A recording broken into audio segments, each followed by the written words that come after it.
What's up, everybody? Welcome to the Bronx Pinstripe Show. Greg Bird is back. That's why we're here. We're talking about Greg Bird being back, baby. No, who really cares? You do. You care. You care about this. This is a big deal. This is a big deal. Greg Bird is now back in the Yankees organization. He's done. It's like when you meet the girl and you're not ready for that relationship, and they go and everybody, you go about your life and you do your life, and then you meet later in life and you're both mature and ready for the next step. I think that's where we are right now. I think Greg Bird is going to come up mid-season, maybe in May, maybe in June, and going to shock the world. And you're going to see, what year was that? 2000. Holy shit. 2015 spring training, Greg Bird. Whoa, 2015. 2015 was when he replaced Teixeira for half a season. And everyone got excited, and then he's never been healthy since. So if we're going to be talking about some betting odds later in this episode, if I'm just setting a date, let's call it May 17th, back on the IL for Greg. No, he doesn't do that anymore. Is what I'm matured. thinking. His bones, he's past are better. His body is healed. A lot of milk. A lot of milk. Well, this is a very exciting episode, our annual Bold Predictions episode right before opening day. Opening day is tomorrow as you guys are listening to this, but we are recording this Tuesday morning, which means we do not have a judge extension to talk about yet. Although maybe Carlos Beltran spilled the beans on Monday. Maybe not. Maybe he misspoke. Whatever. He didn't misspeak. He didn't misspeak. No? Come on. He doesn't come up with that on his own. He definitely Where do you think the something. information is coming from? Do you think that info, he's getting it from the judge's side or the Yankees side? I just think he heard murmurs of what's happening, and he took the liberty of talking about it by accident. It's a big accident, if that's the case. You know what? It's first opportunity on the S Network. You know, probably got some nerves going. You know, you're not really thinking about it. You black out a little bit. I've been there before. Bad run for Carlos Beltran. Astros cheating scandal, fired from the Mets before he can even get 1 day on the job, and then now first day in the public eye on the new Yankees job, and he's breaking the Aaron Judge contract news when there is no actual contract yet. Well, I don't know, Beltran. Or maybe he just did good work there and just alluded to it. Now they just got to hurry up and save face and announce it, because it's probably something very small that's holding it up. So if we do get that Judge extension, at some point before this episode goes up, we will tack on a little bit at the end to talk about it. Hope you guys have been enjoying all the AL East previews. They have all gone up at this point. Really, really fun to talk to everyone once again. And also, our podcast is now on YouTube. Go subscribe there, comment there if you want to watch it. I know a few people have been appreciative that the podcast is now finally on YouTube after 8 years or whatever it is. Hey, I'm glad you could see our faces and finally tell who's talking between Scott and I. As Scott is muted because he's got fighting. Yeah, sorry, I couldn't hear a damn thing at the end there. It's a packed episode today. We've got Ilya and Logan both on the show because they're going to be giving some of their bold predictions as well. Before we do that, though, just a couple roster updates. Yankees made a couple trades this week. So they acquired Trevino from the Rangers, catcher. He's going to be the backup catcher. Rortvet's not going to start the season on the roster, which is no surprise. But this also, goes to show that Brantley just, I don't know, they didn't have confidence in Brantley enough to clear a 40-man roster spot for him. So it seems like Higgy and Trevino are going to be the catchers going into opening day. When you go back to predictions or the GM plans that we had this year, obviously none of us had Trevino or any of the guys starting that are going to be starting this year at the catcher position. But what they did do is they identified and prioritized defense and receiving the ball, which is there were moves that I wanted to make. I wanted to trade for Stallings. The reason why was because this guy brought that skill set to the team. He had a better bat, obviously, but there was a skill set that he brought of receiving the ball, working with the catcher or working with the pitchers, playing good defense. And to me, that was a bigger need on this team. And bringing in Trevino now as well, I think he's 97th percentile in framing. Like, the guy receives the ball really well. Higgy obviously receives the ball well. They've deprioritized the offensive side for that position. Although I do believe they think they can get more out of Higgy. And I think that was the absolute right move. So I like this a lot. I really do, because I think it solidifies the defense. And the guy's just got a very good reputation for working with pitchers. So to me, this is a solid under-the-radar move that will, be a good thing for the Yankees moving forward, especially this young pitching staff on the back half. And they made a trade with the Mets. They acquired Jacob deGrom, which is... Oh, wait, no, it wasn't Jacob deGrom. It was Miguel Castro, actually, for Joely Rodriguez. Kind of an interesting trade, because wasn't Joely the first offseason signing that the Yankees made? So they're like, boom, first thing we got to do is lock up Joely Rodriguez. We're all in on Joely Rodriguez. Then they trade him. He agreed to his trade because he had some weird stipulation in his contract that if he was traded before June 15th, he actually had to agree to it. But they're acquiring Miguel Castro, who's coming off a really good season. 77 strikeouts, 3.45 ERA. And he was actually very effective against lefties, holding them to a 198 batting average, 313, 270 for a slash line. So they're acquiring a right-hander who's going to be utilized against lefties out of the bullpen. He's a big dude, right? Like 6'7". He's a big guy, throws high 90s. So he's another guy that comes in, fits the bill of what they like in the back of the pen. And, I think if he's throwing strikes, then he's a good thing. And we'll see what our coaching staff on the pitching side can do using those numbers. So far, so good. I mean, we've had good success, I think, bringing over relievers and identifying guys that can come in and play well. So I think it's a good move. Like, you look at it, you're right. He had a good year last year. To me, it's all about him across the strike zone. If he's there, then he's going to be effective. So I like it. I like it better than Joely Rodriguez. We have some lefties that can come in there and play. We even have some guys that are, someone like a JP Sears, even if he's still on the team. I could see him at some point sliding in as a middle relief type guy, or a lefty out of the pen, coming in there and doing some work. Obviously, Wandy's there, so they have Chapman. They have lefties, in the pen to use, and I think Rodriguez. That contract at the beginning of was just more of an opportunistic thing. Hey, we have an opportunity to get a lefty reliever and sign him for a good deal. Whether we keep him or trade him, it's a good piece to have. And it looks like Marvin is going to make the team. It was just reported. Marley Rivera just reported as we're recording. Marvin Gonzalez is making the team. Again, you guys were listening to Boone too damn much. You said everybody said they were not going to listen to Boone, and then all of a sudden in our chat we're talking about if he's going to carry 16 or not. And I'm sitting there, Marwin's got to be on this team. I'm looking for 2 people to DFA. I'm looking for 2 on the roster because Marvin absolutely should make this team. It makes so much sense. He's got so much flexibility.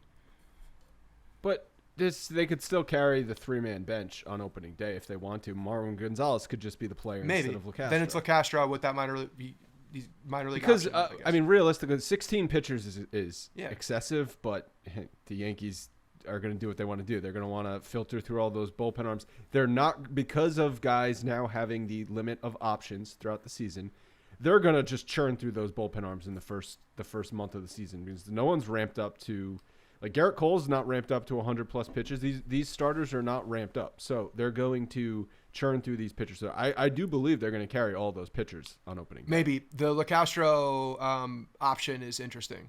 And again, they got Ryan Lamar in AAA, and like, what's the difference? But it's like if you're deciding between LeCastro and Gonzalez just gives you more flexibility. If you're carrying a 3-man bench, he can play infield and outfield. LeCastro can only play the outfield. Maybe LeCastro's a better outfielder than Gonzalez, but he can't play the infield. That is correct. Correct statement. And then the Yankees traded with the Rays. They acquired David Mckay for cash considerations. So watch out for cash considerations to be elite against the Yankees in like 4 years from now. Probably throwing 100 with a devastating slider. Yeah, that's probably very true. I think they just wanted to, because it was a weird trade, right? The circumstances of this where the Rays couldn't get anything back besides just cash consideration. So it was maybe like a little stick them to it. They're just like, I'm just gonna take a guy just because. The last thing I want to talk about before we do our bold predictions, the Padres acquiring Sean Manaea from the A's in exchange for 2 prospects, neither of which were ranked in the Padres' top 10 in their system. That seems like a low package for a guy that you thought was going to at least get 2 top 10, 3 top 10 prospects from an organization. I don't know why the Yankees didn't maybe they did, and who knows? The A's just liked the prospects from the Padres better, but that seems like a package the Yankees could have easily met or beat for a quality starting pitcher that I think this team does need. Yeah. Again, we are at the mercy of all of the speculation and reporting around trade talks and how they come to be and how they are actually negotiated behind the scenes, because none of us actually have any idea. We don't know what Cashman asked for. We don't know if he asked for anything, all of the above. And you're right. I think when you start talking about prospects outside the top 10, it's going to be, more of a taste-making situation based on, the organization and what they like and what they need and, where they see best available or whatever. There's just a lot more considerations, I think, when you start talking about the lower level prospects. So, they're not apples to apples when you look at the rankings, I think, definitely on for different trade talks. But I got to assume that, look, at this point, we have to assume that Cashman does his job, calls around, and if there's an intriguing offer, he makes it, or if he doesn't, then it's for a reason. So we have to we have to rely on that and just think that that's the case. No. Do you think that Cashman is afraid to trade with the A's after the last deal he made with them? No, I don't. No? You don't think Sonny Gray has scarred him for life? Sonny Gray scarred me for life. He has his trade partners that he always get, like the Mariners. You feel like he makes a trade with the Mariners every year, just for fun, just for shits. Yeah. Well, Oakland. He's definitely done some things with Oakland, and it was I will still be on record saying that it was a good trade. It was a good trade that just didn't work out. You know what? Me too. Me too. None of the prospects have come back to bite the Yankees that they traded away. And they took a shot on what should have been a number one pitcher, and he just couldn't handle the market. Okay, blame them for not doing their due diligence on that, which we have. Jorge Mateo still doing workout in, I think, San Diego. I think he made the roster or is making close. No, he got Baltimore. Baltimore. I talked about this with Eric. Yeah, he's going to make the opening day roster in Baltimore because they've got what? I was looking at. So we're going to see him. I was looking at one of the news apps that I use, and I saw his name, and he was still wearing a Padres hat. It threw me off. Sure. I'm surprised he's not still in a Yankees hat on all of his pictures. So if he's going to be – okay. I'm about to change one of my bold predictions. All right, keep going. Well, I know you always have to predict something for the Orioles. So now because Jorge Mateo's there, they're not going to go undefeated against the Orioles this year. Might. They might. Is that going to change? No, they might, actually, if they're relying on Jorge Mateo. Okay. Yeah. All right, well, let's get into the bold predictions because everyone's waiting for it. You and I will alternate between our 5, and then we'll get Ilya and Logan's take on their bold predictions. So why don't you go first? Why don't you just start talking about whatever your bold prediction is for the Orioles? No, that. I'm waiting for that one. That one. You will not dictate my order, but the okay, number 1, and I really do hope that you come correct today. I really do. I hope you don't come to some bullshit about like John Sterling and Susan Waldman retiring or some nonsense like that. Okay. My first one, the Hawaiian Hustle, IKF, balls out. Locks down the Yankees shortstop position. 200 hits. 330 plus on base percentage, making Volpe a key available for trade at the deadline, looking potentially the offseason. Maybe it's not that early, but I do think that IKF solidifies himself as the Yankees shortstop this year, outperforming expectations for all fans. But I would say not outperforming expectations on what the organization thinks. They think they're going to unlock double-digit home runs from him. I don't care about that. I really don't. I could care less if he hits 10 plus home runs, like at all. He had 173, I think, last year hits. I'm looking for a 200 hit. This guy's going to get a whole lot of balls over the plate. And with his bat control, I love what I've seen from him so far this spring. He plays good defense. He wants to be here. This is a boyhood dream.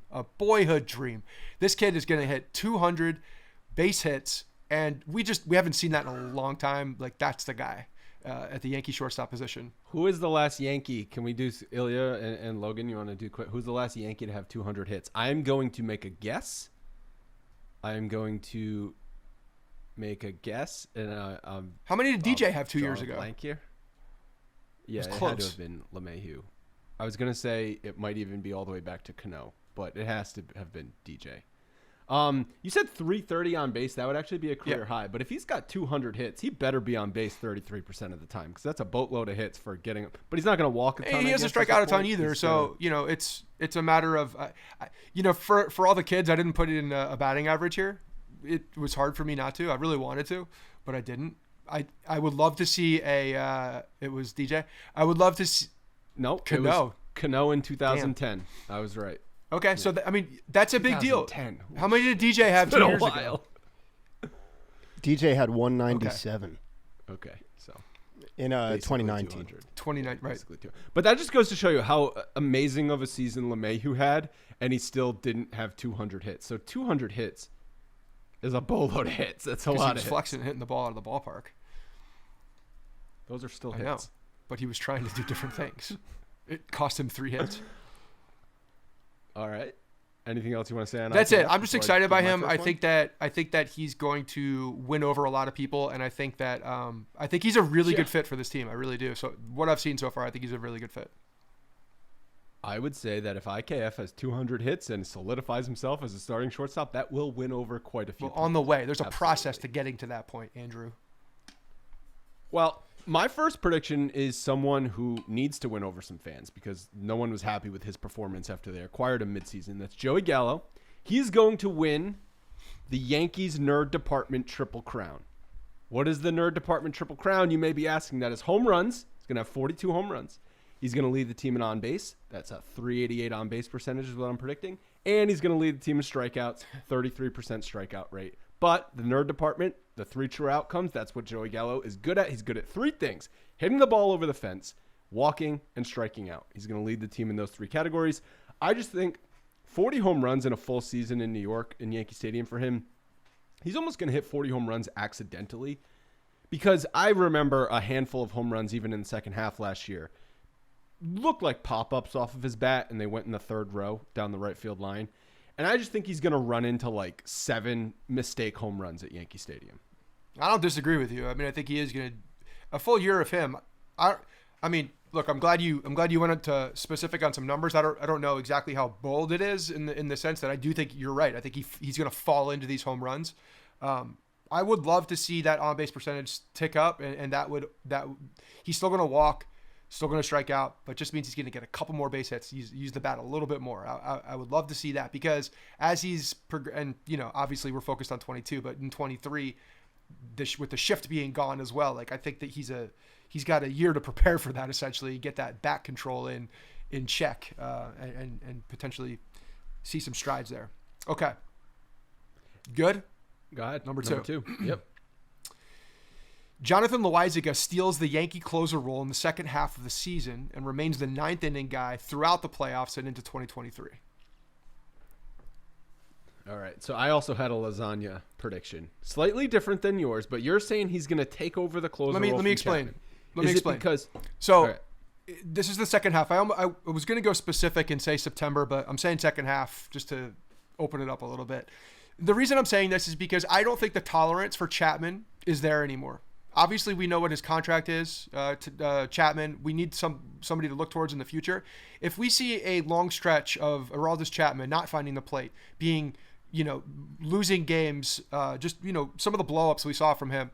If this happens again, I think there's going to be a much smaller window for him to recover from that. And if Loáisiga is going well, which I do expect him, and I think he took a really good step forward last year, and he earns that trust. Why would they give it back to him at that point? If he comes into that position, understanding what they have in 2023 and they're looking forward, I don't see why they would give it back to him, understanding how erratic Chapman can be. To me, it sets up for the future. It sets up for the now because I think Lasagna is ready for that next step to be in that closer role. And I just think it's kind of a nice changing of the guard. And at that point, either, Aroldis Chapman is regulated to different opportunities in the bullpen, or they just stop using him altogether at some point, because it would be, we'll see if he can put together an entire season, but he hasn't done it recently. So you ask, why would they give it back to Chapman if he gets pulled from the closer role? It's because you might get nothing out of him if he's not the closer. Too high stakes. And then you've too got high stakes. I think the Yankees are going to be in a position where the leverage. Well, last year they pulled him from the closer role, and he went back into it and was pretty good down the stretch as the closer. So there's no reason to think he wouldn't do that again. And I just think he's one of these guys that needs to pitch the ninth inning.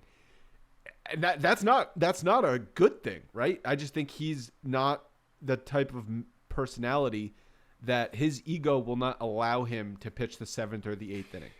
I think I know he's going to potentially pitch the eighth inning this year, but it's not going to be because he was demoted from the closer, at least we think. It's going to be to get him more regular work. Yeah. So in an event that he doesn't pitch for 5 days, he will pitch an eighth inning, which is not the same thing as you're pitching the eighth inning, but there's a save situation in which we're giving to Jonathan. No, but maybe it's preparing for the potential inevitable. I think it comes back down to tolerance and understanding what this team is looking for moving past this year as well. And I think that, why do you say it's different? Well, I say it's another year forward. He's another year older.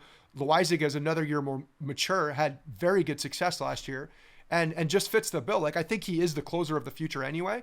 And I think it could happen earlier than later. And I think that's okay. I think that if you see it happen, I don't think the Yankees are going to mess with it. If he gets into a groove, Chad Green ain't that guy. Johnny Loaizaga is. I mean, I certainly agree with that. Loaizaga kind of reminds me of how they were grooming David Robertson to be the closer after Mariano Rivera left. But David Robertson was one of these guys that didn't give a shit where he pitched. He could be like, we saw him pitch the second inning in that wild card game, and he was all about it, or he'll pitch the ninth inning. He's one of these. He's got the closer mentality. I hope Lasagna has that closer mentality. My Jonathan Loaizaga prediction is actually he's going to be an all-star, and he's going to be the only all-star out of the Yankees bullpen. He's going to have an amazing first half. He will get a good amount of save opportunities, but I don't think it's going to be because Chapman is removed from the closer role. I don't see Chapman getting removed from the closer role, and even if he has another midsummer hiccup, I think they're going to put him back in the closer role, because if he's not in the closer role, you might just lose him altogether, and then you've got dead weight, $18 million in the bullpen. But Loaizaga is going to have an elite season. He's going to be an all-star. And yes, I agree with you. He's certainly the closer of the future. And hopefully he doesn't struggle in a closer role, because if he does, that's going to have to change their plans for the upcoming offseason, and they might have to go out and acquire a closer. I don't see that happening. I see him as nails. Okay. So that was your second one, Loaizaga, right? Number 3 for me. You want to do your number 3 first? How about that? Let's flip it around. All right. My number 3, I'm bringing it back, Michael King, Swiss Army knife. But I'm coming with some actual data here. So I think he's going to throw 100 innings in a hybrid role, making starts and pitching out of the bullpen. Swingman, if you will. 3.5 ERA, so mid-3 ERA. And I think his stuff was actually pretty nasty last year. He came back from an injury, and then he was throwing in the mid to upper 90s. His sinker... And his sinker was in the mid to upper 90s, which is filthy. And he started to develop a slider. His ERA minus and FIP minus, which are obviously 100 is league average, was both better than league average. He had an 83 ERA minus and an 89 FIP minus. I think that his advanced metrics show that he can be a very quality pitcher. He's not ever going to be a slot him in every 5-day starter. He's not even going to ever be a 8th or 9th inning reliever, but I think he can pitch a lot of quality innings in a hybrid role. And I think he's going to amass 100 innings, because they're going to have to, I think the starting rotation is going to have some holes in it this year. Okay. Interesting. Interesting that you went back to Michael King for a second year. Rhode Island. Interesting. Well, I haven't done a prediction on him since, I think, 2020. So I skipped a year, and I'm bringing it back. These last 2 years are a complete blur, so they might as well just merge into 1 year. I don't see him getting 100 innings. I think that's a lot. It's bold. That's a lot. Bold, baby. And the reason I'll say this is because I think there's multiple people that can do what he does, and I think that we haven't even seen them all yet. And the fact that they're coming in with, potentially even coming in with 2 to 3 new kids that are essentially 26-year-old AAA pitchers. But he's going to get the first shot at it. So if he's good in it, why take him out of the role? I mean, he's going to have a small window. I think that's the thing with him and any of those guys is they don't have a long rope at all. So if they're not really good in the beginning, they're going to get swapped out for somebody else, and that will be the path. And we saw him, what he was good at. He was good one time through the order, and we saw him struggle once he started to face the 10th, 11th, 12th, 13th hitters, and Boone sometimes would leave him out there to dry, and he'd start to get hit around. So I think he needs to be used right, and I think he can be very effective. Okay. My number 3, which I hope I'm wrong a little bit in a good way, but here it is. Jameson Taillon emerges as the Yankees' number 2 starter, winning 15 games and sub 3.5 ERA. Had a 3.3 ERA. I think Taillon last year really took steps forward in the way that he found consistency with his release point, and I think working under Garrett Cole is a really good thing for him in the way that he just goes about his routine. And I think it's just another year of being under that tutelage. Part of this is saying that I don't trust what Severino is going to do this year. That's the unfortunate. That's where I hope I'm wrong. I hope I'm wrong in the sense that Severino emerges as the guy we all think he can be, and Taillon just slots in as that number 3 guy beautifully. That would be a very good thing for this team. But at this point, I just don't have a ton of confidence in that. If it happens, it happens. It's great. I'm going to leave that to the non-jinxing of the world and hope that talent prevails on that one. But I do think Taillon has the ability. He's got a good control of his pitches. And I just think another year, I really do. I think another year post-surgery, him coming back, a lot more confidence. Again, working under Cole, who's like the guy for him, I think is a big deal. And I think he's, I know we don't care about wins, but I'm just using that as kind of a benchmark for his success there with him being on the bump for a long time during the season. So what does that mean? 140 innings, 150 innings. I think wouldn't that be like a career high? He's going to have to approach career high numbers of this year. Like, this is the year he is, last year was the year for him to come back from everything, right? Like this is the year for him to go all in. And that's where I think he's going to start seeing some career highs in a lot of different areas. And I think he's ready for it. It seems like, he got the cleanups that he needed to medically in the offseason, and he should be ready to go. So you're saying out of Taillon, Montgomery, and Severino, Taillon's the one that's going to emerge as the best starting pitcher of the 3. That's what I'm saying. All right. My number 4 prediction, you're going to like this one. Brett Gardner is going to play an Old Timers Day, and he's going to hit an inside the park home run. He's going to win Old Timers Day MVP honors. Old Timers Day is a little late this year. It's on, I believe it's July 30th. Okay, so that's after the All-Star break. Aaron Hicks is going to play so much golf over the All-Star break that he's going to hurt his back. He's going to have to go on the IL. So the Yankees are going to be in desperate need of some outfield depth. They signed Brett Gardner to a minor league contract after he plays an Old Timers Day, and fans go wild. You did it. You did the bullshit prediction. I always do it. Do you think so? Remove the Old Timers game. It is late. It's usually in June, like late June, isn't it? It's usually in June. Yeah, it's usually around 30th. Father's Day, I think. Maybe. Usually it's like Father's Day weekend. Okay. Yeah. So remove the All-Star, the Old Timers game. And do you actually think that Brett Gardner is still in the plans this year? You believe that? I think he is the first phone call if an injury happens in the Yankees outfield. Yes. I'm not even saying that sarcastically. He's a known quantity to them, and I think that I understand he's not in game shape. How old is he now? He's not like sitting there.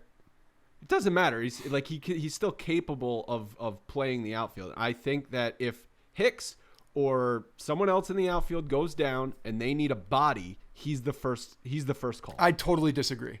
I think they have shown their cards with him and they have moved forward, because at this point, if you're saying that he's coming in there just to play defense, then they have multiple people who can do that better than him now because they're younger, more spry. No, but he wouldn't be coming in to play defense. This is the difference.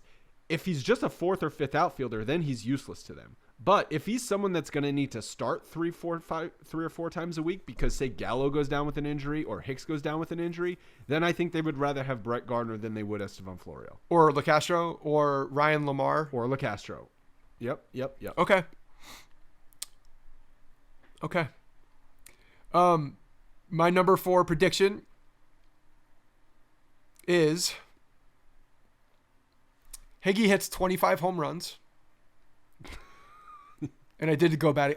You're falling. I did for go spring batting tra- average. you're No. falling for I'm spring not falling training for spring stats. training here. And I did go batting average here. He's above the Mendoza line. Oh, good job, Higgy. And makes everybody forget that Gary Sanchez existed. So he could do that without. So hitting look, I 25 think home runs, by the that way. with regular time, Higgy's going to hit 25. I actually think 25 might even be conservative, to be honest. I think that guy, he's so home run heavy. He's like the Joey Gallo of catchers. He's only two options though. It's home run or strikeout. Two options. So I think Higgy is going to, because he's going to get regular playing time. He's the starter. He's the starter coming in. And I think that because of his familiarity with the entire pitching staff, they love throwing to him. I think that the confidence level of someone like Higgy, who has risen to the occasion each time, I think we're going to see a lot more than expect. Like you're going to look at him at the end of the year. You're like, oh my God, why have we been sitting this man behind Gary Sanchez? Why are we banging our heads against the wall for this many years when Higgy could have been that guy the entire time if just given playing time? So I think Higgy is going to take a step up. I think he's gonna be the starting catcher. There's really nobody to rival him this year. Trevino coming in is a defensive catcher. Everybody knows that. Rortvedt can't hit the backside of a barn in AA, single A, triple A. He could punch through it. He could punch through it. That is true. And he's again a defensive. Higgy is the only offensive hope that you want at all from the catcher position. You don't and need he's got offense defense out of the catcher spot. You don't. You don't. But he's need got the offense out of the defense, catcher spot. so it doesn't. It's just extra. Higgy, you're right. He's an all or nothing hitter. I think when he started to play longer stretches over the past 2 seasons, he was exposed offensively. He's also going to catch more games this year than he ever has before. That's more wear and tear on his body. So he's not going to be fresh to come off every third day and hit a home run, go 1 for 3 with a home run. He will have the stretches where he hits 5 home runs in 2 weeks, and everyone's like, oh my God, here we go, Higgy. And he will I do believe he'll hit like mid-teens home runs, but 25 I think is a bit high. I would be surprised if he cracks 20 home runs. I'm saying more like 17 home runs, which is still fine. And it's not even like your prediction is like astronomically wrong. It's right. I mean, it's far from wrong. If your expectations are for him to be, if people's expectations are for Higgy to develop into a positive bat as long as a positive glove, I think that those expectations are misguided. I don't have expectations of that necessarily. I think that But if he hits 25 home runs as the catcher spot and hits over 200, his OPS plus or his WRC plus, whatever league metric you want to go by, is going to be over 100. So that means he is going to be an above average offensive player at his position. I don't expect him I to do. I do. I think at the position for sure, I think he's going to be above average. And I think what we could see is potentially those home runs actually translating into extra base hits, into singles. Maybe he gets a little bit more around on the bat. I expect a good year from him, and I think a lot of it is going to come from the confidence on the defensive side.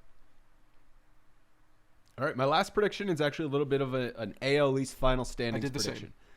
I actually think the Blue Jays are going to win the division. Coward. And I talked about this in my my preview episode with Eric RDT from Baltimore about why the Blue Jays have like a built-in home field advantage. We don't know who isn't vaccinated on these teams, and if say the Yankees play 9 games in Toronto without Aaron Judge, there's 9 games that the Blue Jays have advantage over the Yankees. If Chris Sale comes back, he can't pitch in Toronto. Okay, so the Blue Jays actually have like a quantifiable advantage, home field advantage this season. So I think they're going to win 94 games and win the division. The Yankees and Tampa are both going to finish with 92 games, but the Yankees are going to have the tiebreaker against Tampa. So the Yankees will finish second with 92. Tampa will finish third with 92. Boston finishes with 85 wins, and I don't think that's enough to get them in the playoffs, but they're still going to be a tough team in the division. They're going to beat up on the other teams, and then obviously Baltimore finishes last. Interesting point you make about the vaccination standing for some of these guys. We'll see how that plays into it. I'm so sick of talking about vaccines. Okay, I went the same way. I think that you look at this AL East. This AL East is going to be a dogfight. Talking to the people that we've talked to this past week that are close to the team, you can tell that everybody except for the Orioles are excited. I mean, the Orioles have young people playing baseball, so who knows? But everybody else, they feel like they can win. They really do. They feel like they can win. I do think the Boston pitching staff is still like they overperformed last year. I don't expect that to happen again. I still think their pitching staff is gonna be the death of them. But you look at Tampa and you look at Toronto, and man, these teams are built really well. They really are. They're built really well. They have a lot of young talent. They have a lot of just dynamic players, and pitching is good. I think the Yankees pitching staff will be good, and I could see it in the rotation. I could see the Yankees actually having a leg up on both of those teams. I think if things play out, I think they will have a leg up on them. I wrote a little narrative here. The Yankees' commitment to defense and creating a more balanced roster of skill set and veteran leadership pays off, and the Yankees do win the AL East, taking the number 1 seed into the playoffs. And I think a big piece of this, number 1 seed in the whole league. In the AL. Yes. And I think that a big piece of this is them taking care of business with the Orioles. Last year they went, I think, 11-8. Against the Orioles. Yep. That was a big deal. They did not play those games with the intensity and urgency that they needed to, because it was really what was the difference in the division. So I got them going. Tampa only lost 1 game. They did, Baltimore. And Toronto had a good record against them too. So I got 16-3 against the Orioles. I think that they have to go in there and beat the shit out of the Orioles. I think the Orioles have some good young players. They're probably a year away from making a little bit more noise, but their pitching is still trash. And I don't expect them to do well. They moved the wall back so that the Yankees can try to not hit as many home runs. They will still hit home runs. It will not matter. And 16-3, I think, is a big mark. I think they need to get 16 wins against the Orioles for that to happen, because I think that there's going to be a lot of dogfight between. Interesting that you have 94 wins as the winner for the AL East. I think Trisha Whitaker also had 94, 95 as that too, and I thought that was low. There's so many tough teams. It's like, I know the Rays won 100 last year, and there were the same tough teams, but I think that the 4 teams at the top are all going to beat up on one another, and so I don't see another team winning 97 or 98 plus games. I think 94 gets it done, and I also think there's a lot of other teams around the league that are slightly better, and so, like, if the Yankees to get the number 1 seed in the division in the AL, we're going to talk about this when we do our win bet segment. Like the Astros and the White Sox have a much cleaner path to that number 1 seed than the Yankees do, because their divisions are weaker. Maybe. I just I think that I don't think the Astros are as good. I think that the Astros are not as good. I think that they're gonna fall into some more losses. So I don't necessarily agree with that. Look, man, when I look back at the good teams that win ball games, that win World Series, even looking back at Yankees, you need to have that balance. You got to have that balance. And I think that's really being understated right now in the world of Yankees fandom. I think the balance of what they have currently with the veteran leadership, the young player mix, I got some young guys coming up too. I really think that they could develop something special here.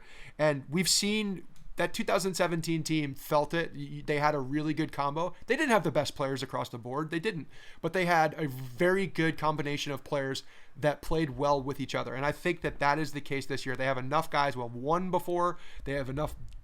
They brought in an agitator, which I think is like, they have the roles now of who they need to be, along with some young guys to really step into their own and not feel the pressure of what they need to do.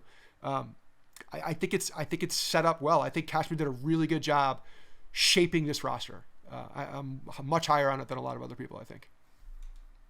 Yeah, that's for sure. All right, let's Ilya, why don't you kick it off with your bold prediction for the season? All righty. Also, welcome. This is, I think, the first time you've spoke on the show. Yeah, I think so.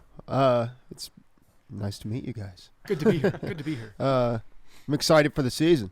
Let's go, Yanks. Real quick before we get fact-checked, Derek Jeter was actually the most recent 200 hit season.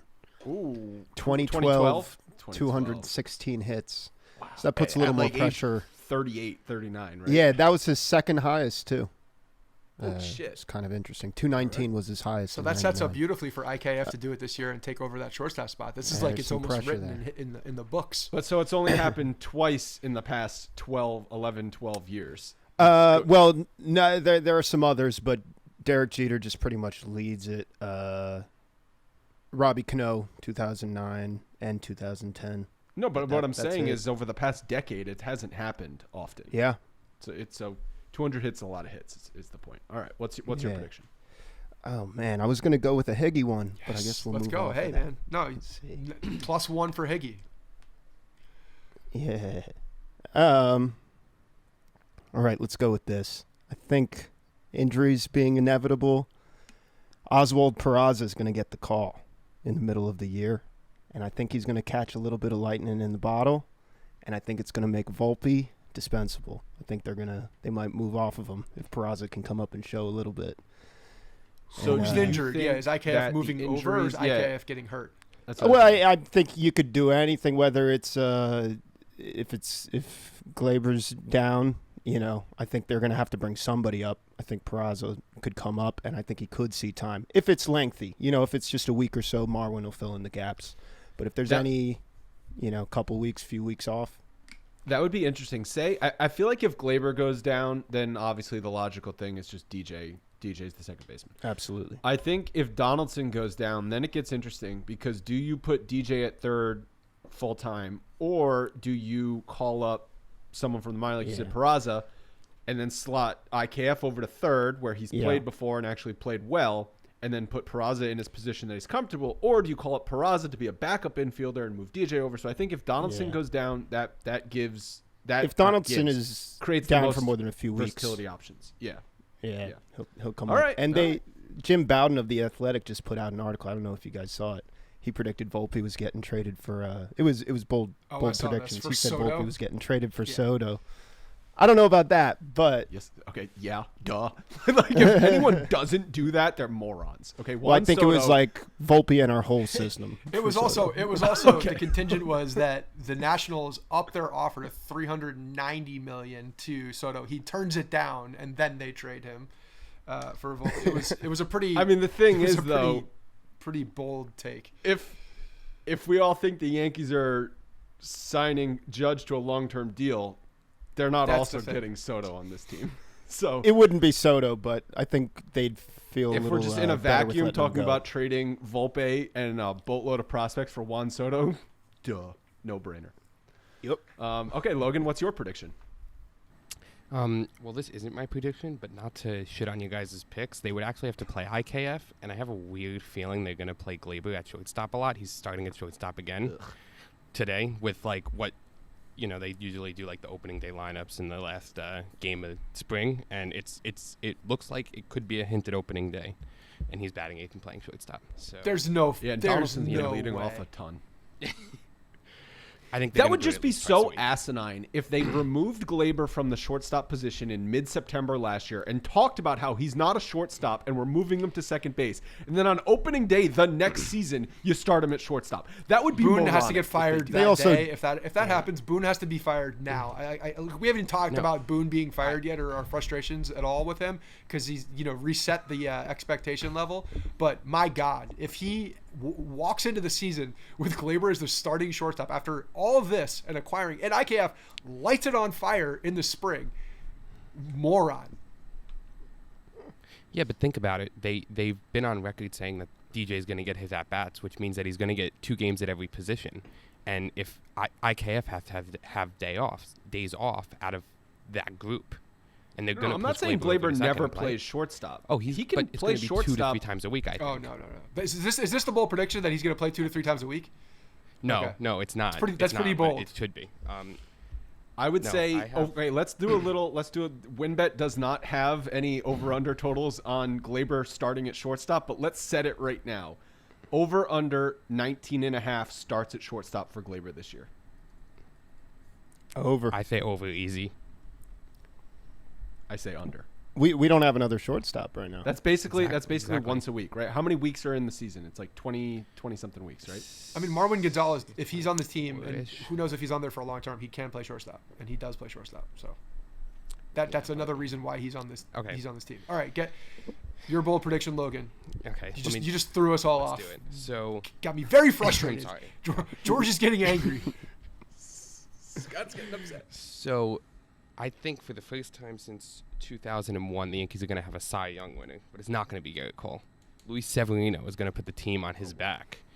We're going to have good Luis Severino back, and it's going to be fun. And I'm actually predicting in an elimination game he's going to piggyback Garrett Cole, like a Madison Bumgarner-esque, like come out of the bullpen, pitch the last 4 or 5 innings, behind Cole and lock it up for the Yankees. He's gonna be good this year.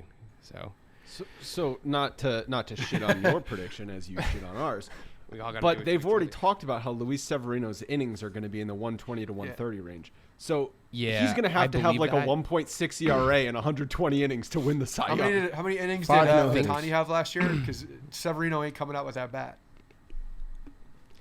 Listen, I don't know. I think that, I think back to like Matt Harvey in 2015. Like, oh yeah, innings workload, and then if they're dominant, they just ride them. Like, Yeah, I mean the I wouldn't Yankees be have surprised always by that. treated their pitchers with kid gloves though. They've never Well, let pitchers just go He's out not a there kid anymore and- though. and- Like if he's Jameson healthy and he's Tyone. showing that he's healthy, I don't disagree with that this innings limit will be pushed if he's showing that he can pitch. I hope that's the case. look, JMO made 20. Sorry, go ahead. JMO made Misclicked. 29 starts last year, and they managed his workload. Yeah. He still made 29 starts. So No, I think I'm not it saying could that Sevy absolutely be can't. done. I'm not saying Sevy can't make 28, 29 starts, but again, if there's another guy who's around as good as him, which there always is, right? There's always a pitcher that comes out of nowhere, like Robbie Ray last year, and there's another guy with similar like rate stats as Severino and has 25 or 35 more innings than him. He's gonna get the Cy Young easy. Yeah, Cy Young's tough. shall see. The award is Old tough. for a reason. But Logan, with the sentiment, which is what this is like, the underlying real reason why you do this is that Severino's going to have a good year. I hope that's right, and I do, because I think that I agree that if he's going well, that the innings limit won't be really as big of a thing, and they can manage it in a way that's good. Okay, the magic of editing. We are like 2 hours later in the day, but you don't know that at home until I just told you. Let's listen to what your prediction was from last year, Scott. I'm in the bullpen. I'm starting the bullpen. I got big fastball. I'd say a plus changeup. Nick Nelson is emerging as a lead candidate to be a major contributor into the Yankees bullpen this year. I think that with the beginning of the season, no Britton. I think a lot of people are looking at Johnny Loaizaga to be that guy. And I'm saying that Nick Nelson is showing enough at camp. It seems like the team really likes him a lot. Fastball changeup is a good. Just to interject, so everyone's saying Johnny Loaizaga. Just Everyone's stop it. saying Johnny Loaizaga, but I'm saying Nick Nelson. The whole point of this is bold predictions, is to go against the grain, To be wrong. The guy showed me, I guess 1 second too much at the end of the year as well, and that just goes to show you don't look at spring training. Spring training means jack shit. Ilya, can you look up what date last year Nick Nelson was released? Yeah. Because I think it was like mid to late April. He came out of the gate horrible. I mean, he was so bad. Didn't he open That a thing, game? that prediction was burned from the first 2 weeks of the season. I think he opened a game in early April. It was like, obviously, as important as an April game can be, but it was just like, I remember it was like a Friday night against the Rays or something. We're going with Nick Nelson opener, and he just got rocked. Yeah, put in a position to fail. I blame Aaron Boone for that. What a way to actually let your guys develop. All right, let's hear what I said. So my prediction is that Deivi Garcia is actually going to start more games than Jameson Taillon and Corey Kluber. Deivi Garcia will make 24 starts, Taillon will make 23 starts, and Corey Kluber will make 17 starts. I think mainly Kluber will be lowest because he will spend some time on the injured list. I got that And I right. think for Taillon, they're going to be heavily managing his workload. Okay, so Deivi Garcia had the worst season of his career yeah, in AAA. In AAA. I'm looking up how many starts Kluber actually had. So Kluber made 16 starts. I mean, I wasn't wrong on Kluber. He spent a crap ton of time on the injury list. He was actually much better than I thought he was going to be when he did pitch. Yeah, I was super wrong on Deivi Garcia. Hey, if you remember, we were coming off of Deivi Garcia starting Game 2 of the ALDS. Big time starter. Big time playoff starter. A lot of confidence in that starter. Boy, so I guess a year from now we'll listen to our predictions from this year to find out exactly how wrong we were.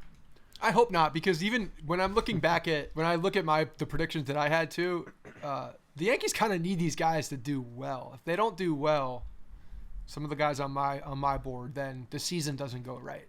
Nick Nelson doesn't go well. You can recover from that. IKF doesn't do well. Tough one to recover from. Jameson Taillon, tough one to recover from. Johnny Loaiza, tough one to recover from. And I think the takeaway, obviously, if we don't nail the exact totals that we mentioned, like if IKF has 181 hits, it's like, great, good season.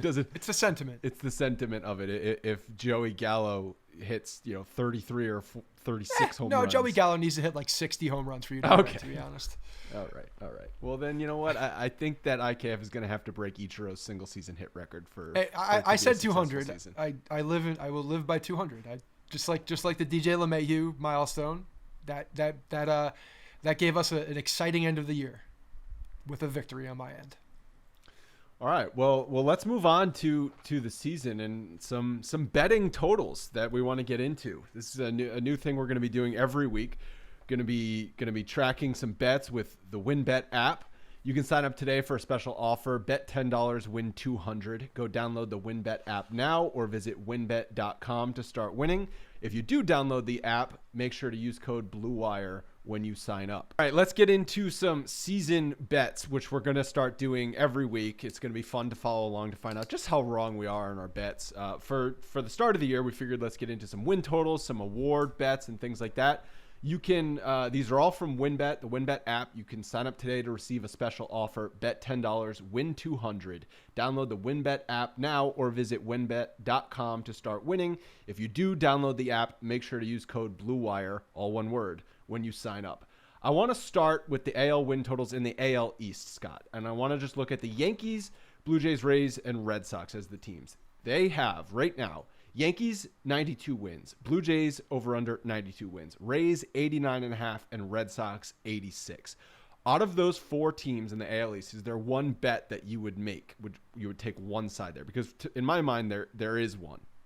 So if I'm looking at this, for anything else, I think for betting, I try not to go with my emotions. Everything about fandom, and you watch the Yankees, you're all in your emotions. This, I need to stay out of it because it just gets me more angry if my team loses. So when I'm looking at the AL East and these, the number that I see is 89.5 for the Rays. I would go over that. I think they are going to win 90 games, at least 90 games. I think that in the AL East safely, that would be my money.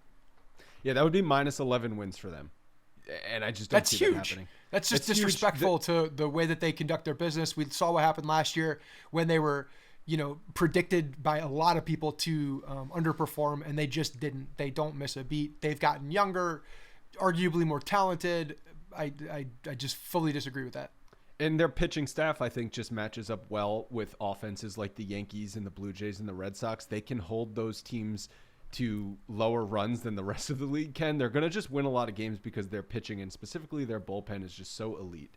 And I would be surprised if they win less than 90 games, like you said. I don't know if they're going to win the division. As I said in my bold prediction, the Blue Jays are going to win the division, but I see the Rays being over 90.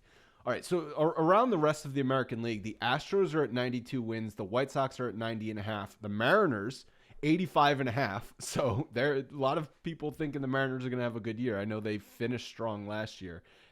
And the Angels somehow at 84.5, even though they have not finished above 500 in 2015. In my mind, pound the under for the Angels. I don't care that they have Trout and Ohtani, the two favorites in the American League MVP. Again, they haven't finished above 500 with those players. Why is this year going to be any different? Because it's just going to be different. Because Ohtani is back, and he's Trout last year had a lot of health concerns. So if he's on the field, you're seeing those two guys play at the same time. I understand why Vegas would want to be higher on them, but it does feel like a sucker's bet, to be honest, because of just the lack of execution out there. Their pitching staff is still not good, and that's been really a big detriment to them. So if I'm looking at these, and these are all, I would, first of all, the Mariners number of 85.5 to me feels high. I would hit the under on the Mariners, actually. That would They be won the 90 more, last year, but they actually had I think they had a negative run differential and still won 90. They did. And I think they're an interesting team. If I'm betting on the team, I would go under that, because I think that's saying that they have to follow it up. And I just don't, they've just never been able to do that. It's been a while. They do have some young guys, and they made some really good moves in the offseason. Yeah, they made some nice moves. Robbie Ray, Adam Frazier. But, like, I don't know. It's just, I don't see it. I agree. And then the Astros at 92. That's in line with the Yankees and Blue Jays. So Yankees, Blue Jays, Astros all at 92 wins. You think the Astros are a little high? I do think the Astros are high.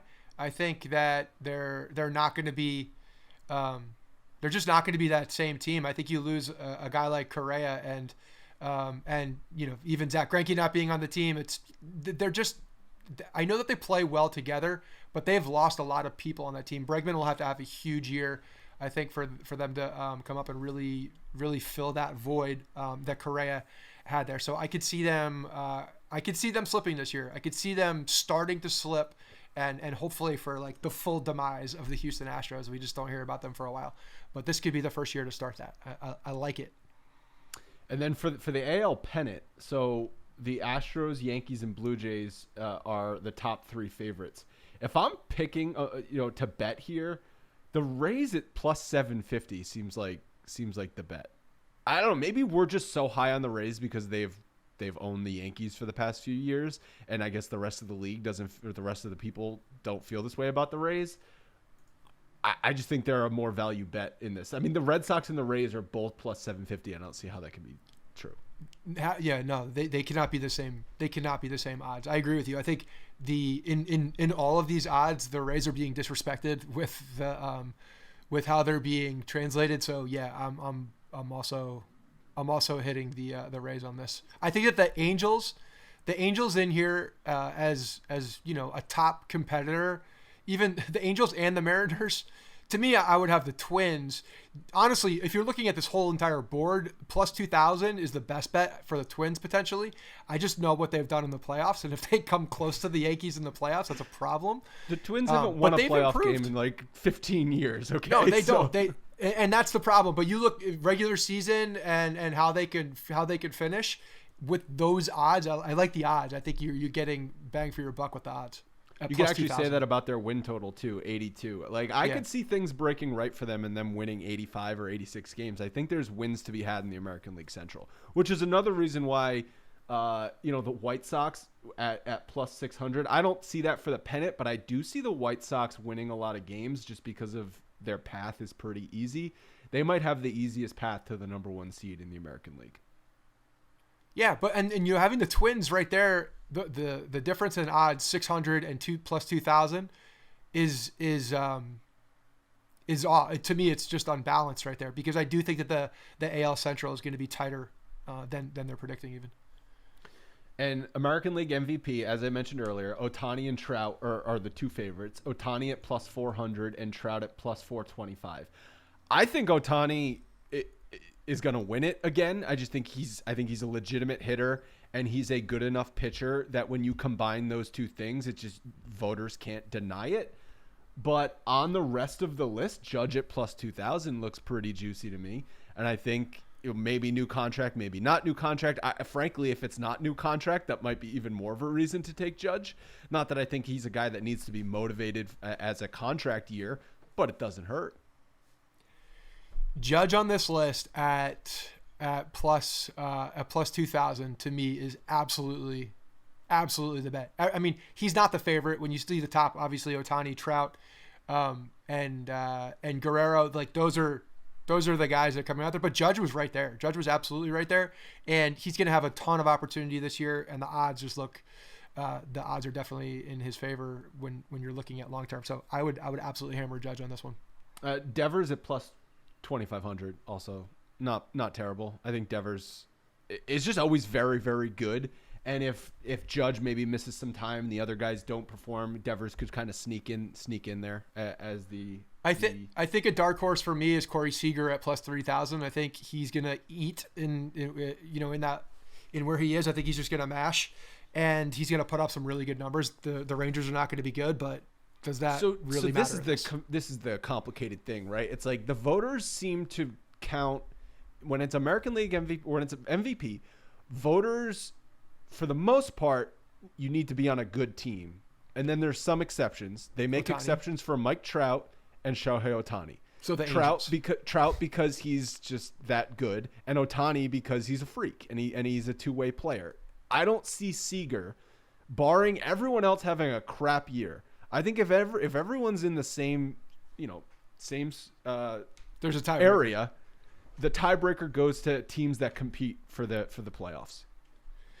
That's the problem. Even Trout, honestly, like, is he going to put up numbers significantly better than Vladdy and Judge? Like, I don't see it anymore. I don't see him putting up significantly better numbers and then being able to overtake those guys because of the team. So if that is a consideration, which who the hell knows if that's a consideration within the MVP voting, there are just so many top heavy guys that are putting up big numbers right now that, yes, you're right. Ohtani stands out differently, but Seager, again, if you're throwing it in the mix, he would have to exceed all of those guys and have a very big year. The problem is that there's a lot of top heavy guys. And then the last award, American League Cy Young, Garrett Cole plus 450. This is his award to lose. Oh, for sure. This is definitely his award to lose. I think if you're looking at anybody else on this list, I don't see. I mean, for me, if I'm betting somebody on this list beyond Garrett Cole, because I do think it is his as well, I think the other interesting play in here is potentially Jose Barrios at plus 2,500. And that is because he is going to get a ton of offensive support. He's going to rank up the wins. We know that they like to see the gaudy, back of the baseball card numbers for Cy Young candidates, especially if there's multiple people up top. They like to use those standard stats as difference makers. I could see him, winning 20 games, throwing in a sub 4 ERA and a bunch of strikeouts to boot. I mean, Shane Bieber at second at plus 800. I mean, there's always someone that steps up, like last year with Robbie Ray. No one projected that to be the Cy Young What winner. team was that? What do you mean? That's the Blue Jays. That's what I'm saying. Like there's an offense in front of you if you can have a good year. He also put up the other numbers that. Yeah, but he also, it wasn't a great year for the Cy Young, right? Like, do you agree with that? It was not a great year. Like, Garrett Cole was in the mix. He shouldn't have been. It was not close to one of his best years. Garrett Cole, if you just look at the first 2 months of the season, he was the best pitcher on the planet, and then he was pretty average after that. That's why we don't look at just the first 2 months. Okay, but either Garrett Cole doesn't pitch elite or someone pitches elite. And I mean, Bieber could pitch elite. Other guys on this list, Giolito could be elite. Lance Lynn, Hot Dog Lance Lynn could still be elite. So, like, but again, I think it is Cole's award to lose. I don't disagree. That's unfair, but that's just the reality of this board. No, I totally agree with you that it is his award. If I'm looking at the money and the right money and the odds, I would lay Barrios as the other guy here. Yeah. All right, that's gonna do it for this betting segment. We're gonna have to wait a while to visit to see if our picks panned out, but next week I think we're gonna get into some things that will materialize quicker. Again, if you want to download the WinBet app, you can do so. Use code BlueWire when you sign up. They're running a special offer right now. You can bet $10, win $200. Some final roster updates before we end this episode that I see were just put in. Looks like the Yankees have made some decisions on the opening day roster. Marinaccio, Schmidt, and J.P. Sears are all confirmed on the opening day team, so they are going with those extra pitchers. Marvin Gonzalez is going to make the team, which means Locastro and Andujar are accepting their assignment to AAA. Is that confirmed, Ilya, or it's just like they're assigning them to AAA or they might be released? They could still be released, but it looks like the 28-man roster is pretty much taken shape at this point. And it will be a 28-man roster until May 2nd, and then it goes down to 26. But they can't carry those extra pitchers when the roster decreases in size. It's a thing to keep in mind. Yeah. Also, the new 5 the limit on options, five times you can option them down that year, that won't kick in until May 2nd. So that's interesting. Then I wonder why they're carrying all these extra pitchers right now. I mean, they still get the value in it, but if you're not, it's because they're not stretched out. That's the reason. It's the stretch out thing. Yeah. The options can also work with the position players. Mm-hmm. Yeah, of course. It's just they don't call up and send down position players at the same rate they do pitchers. Correct, and that's why I think they have some flexibility for this month, so they're not counting into the options. No, I get why they're doing it. What I'm saying is, because the options are not limiting until May 2nd, I could see then more of a justification to carry one fewer pitcher in this first month. But they just value the extra arms because no one is stretched out, and I totally get that. The fact that LeCastro had an option is to me like the interesting. I think before we realized that's when I was looking at the two spots, but even still, it wouldn't surprise me if there was a. Cashman does these trades at the end, for international pool money or just to free up some space for later even too. Because you look at, I mean, even when Herman comes back from the 60-day IL, which is not going to be that far away, right? They're going to have to make another move too. They'll have to figure something out at that point. And we assume that they're going to DFA the kid from the Red Sox that they just recently. No, I mean, there's because they still have one more move, right? Ilya, isn't that what you were mentioning? They still have one more move. Yeah, on the 40? they have one more move on the 40. Ridings can still go on the 60-day. Right. Someone will be That's still an injured when option. Herman is ready to come off. It's inevitable. Yeah. Or Cashman Or someone deals one of these 26-year-old AAA guys. That's 3 of them are now up. Well, Schmidt's not 26, but the other there are definitely some guys. Ridings is one of them that has trade potential for sure. Cashman written all over it. Yep. All right, that's going to do it for today's episode. Thank you guys so much for listening. Again, reminder, give us a rating and review in whatever podcast app you listen to, or check us out on YouTube. I think I'm excited to continue to post that. All of the preview episodes and all of the interviews that we did are also up on YouTube. So if you want to check those out, go do that. Scott, any final words before opening day? Oh man, just excited for opening day to finally be here. It's been I feel like it's been a long road and then a short road with spring training, but doesn't you know what? Chase to 28 starts with the Boston Red Sox. I like it. It's the beginning of the VHS tape, as JJ says. I like the beginning of VHS tape. Next week we're going we're moving to the schedule of there will be an episode out on Monday, an episode out on Thursday, and a third episode out on a date that is TBD, that is not Monday or Thursday. We'll talk to you guys then.